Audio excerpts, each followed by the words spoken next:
لا شابوه شابوه، لا لا لا لا لا. الزمالك اول الدوري، والفتره جايه بعنوان الزمالك يخلي باله من الزمالك.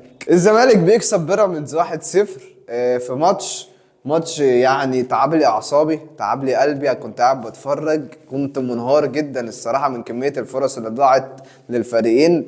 لكن تحيه كبيره قوي للمدرب اللي عارف تحيه كبيره قوي لمعتمد جمال اللي عارف امكانيات الفرقه بتاعته، اللي عارف اللعيبه بتاعته. تحيه كبيره لجون ادوار اللي لا شابوه.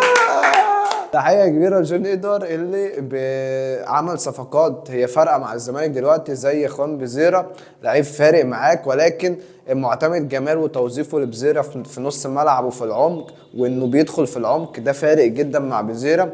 اللي عايز اتكلم فيه بعيدا عن فنيات الماتش خالص هو الفتره الجايه، وان اللي ممكن يعطل الزمالك مش اي فرقه، ولا الاهلي ولا بيراميدز. اللي ممكن يعطل الزمالك هو الزمالك وجمهور الزمالك، لان حاسس كده بروح امبارح اكننا خدنا الدوري، او اكن خلاص الدوري اتحسم.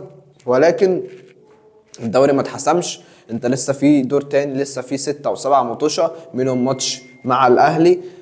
لسه الاهلي وبيراميدز هيلعبوا بعض. الاهلي لو ركب خلاص هيمسك خط مش هينزل.